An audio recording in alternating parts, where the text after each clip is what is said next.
A school principal and an administrative staff member, have been shot dead at Inxiweni Primary School in Tembisa. The incident, it's understood, happened yesterday inside the school's administrative block. Gauteng Premier Pangezali Sofi and Education MEC Matume Chilwane have visited the institution.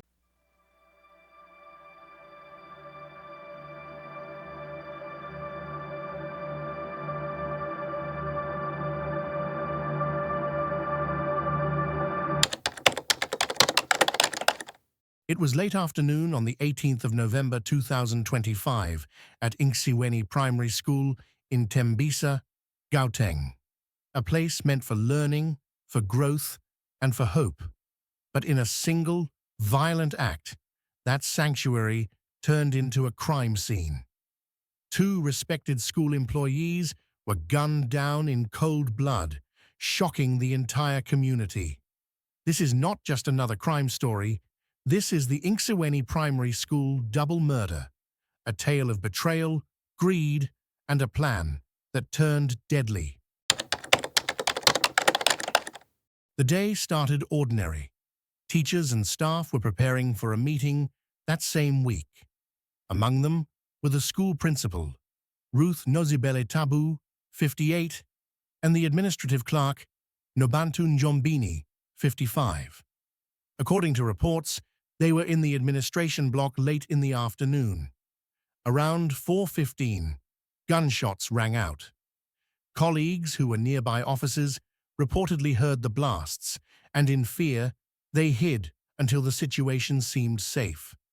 When they emerged, they found Tabu and Njombini lying in the passage of the administrative building, both fatally wounded. Emergency services were called, but by the time they arrived, both women had already died. The news spread fast. A murder inside a school shook everyone. Ruth Nozibele-Tabu was the principal of Inxiweni Primary School. Colleagues described her as a committed educator, someone who believed in the school and its children. Her death sent shockwaves through not only the school, but the broader Tembisa community. Nobantu Njombini, the administrative clerk, was equally respected. As the person who handled much of the school's day-to-day administration, she knew the inner workings of the school. Her death was not just an attack on a staff member, it was an attack on the institution's heartbeat. Both lives were cut short, in what appears to have been a targeted execution. They were not random victims. They were known, trusted, and carried status within the school community. In the hours and days following the killings, police launched a massive investigation. They identified 2 suspects. 1. A 26-year-old woman, Magadi Hope Shongwe, employed at Inxiweni Primary School as a financial clerk. 2. A 35-year-old man, Tuki Benjamin Maditsi, aka DJ Tuki Stunkana, who was arrested shortly after.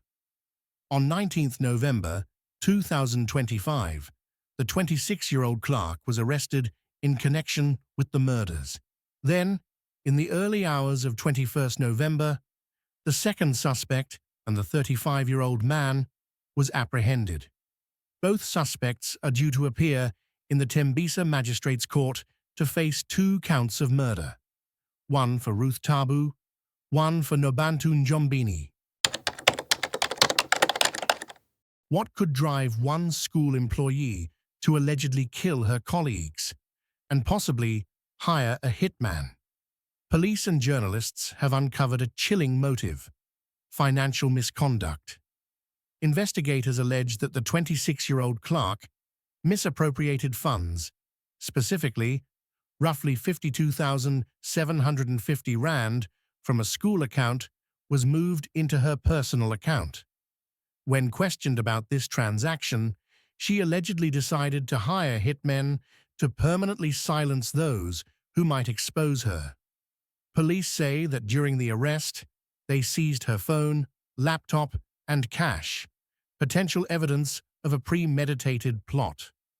According to the Gauteng police spokesperson, Colonel Dimakatso Nevhuhulwi, she is being held on 2 counts of murder. The second suspect, the 35-year-old man, is believed to be the alleged hitman, someone who carried out the killing with lethal precision.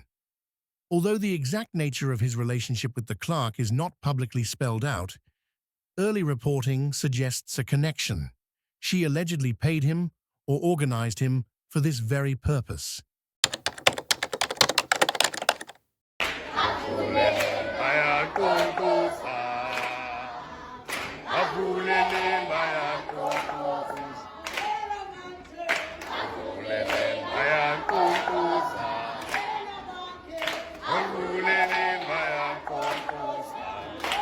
The shooting triggered a wave of grief, anger, and confusion across Tembisa and beyond.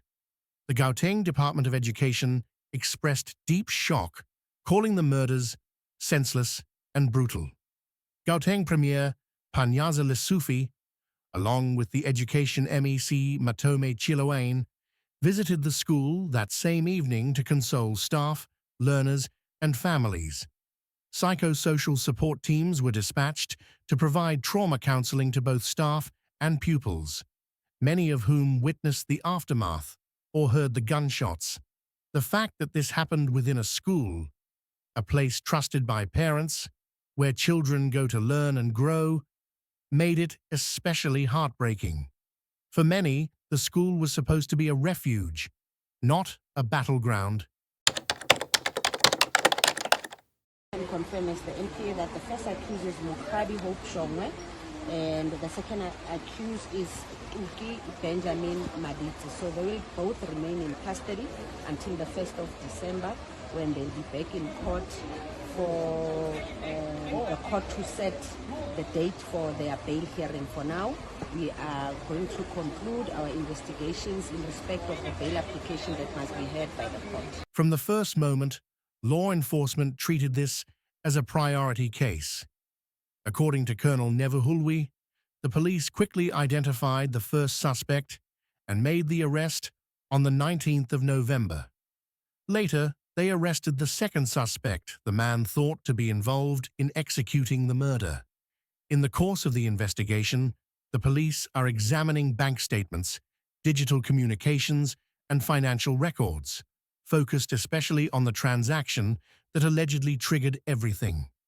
Both suspects will face trial on 2 counts of murder in the Tembisa Magistrates Court. As of the latest reports, their next appearance is scheduled, and investigators say further arrests or charges are still possible. To understand the full weight of this crime, one must appreciate the betrayal at its core. The alleged mastermind was not a stranger. She was a fellow member of the school community, someone with a role in finance, trusted with the money that kept the school running. When colleagues confront financial misconduct, they normally report through administrative or legal channels. But in this case, according to police, confrontation turned into a death sentence. It's chilling to think. Someone responsible for watching over school finances allegedly decided that the only way to cover her tracks was to eliminate 2 senior staff members permanently. And for the hitman, if indeed he was hired, the job was not spontaneous. The execution-style shooting inside the admin block suggests planning, coordination, and a willingness to operate in a controlled environment. Ruth Tabu was more than a principal. She was a pillar of the school. Her leadership, her daily engagement with learners and staff, and her steady presence made her beloved. Her death has left a void that few can fill. For many students, she was a trusted figure, a mentor, a guide. Nobantu Njombini likewise had an unassuming but vital role. Her administrative work kept the school running: finance, scheduling, correspondence, staff matters. Without her, the school's inner mechanisms would stall. For both women, their lives ended in a place they dedicated themselves to, Not on the streets, not because of gang violence, but within the walls of their own workplace. As of the latest updates, the 26-year-old female clerk remains in custody, charged with 2 counts of murder. The 35-year-old male suspect has also been arrested and is expected to appear in court on the same charges. Investigators have seized her personal devices, phone, laptop, and cash, which may serve as evidence of payment or conspiracy. The court has postponed hearings to allow prosecutors and investigators to verify details, including the suspect's address and other evidence. The National Prosecuting Authority is monitoring the case closely and says more arrests may follow if new leads arise.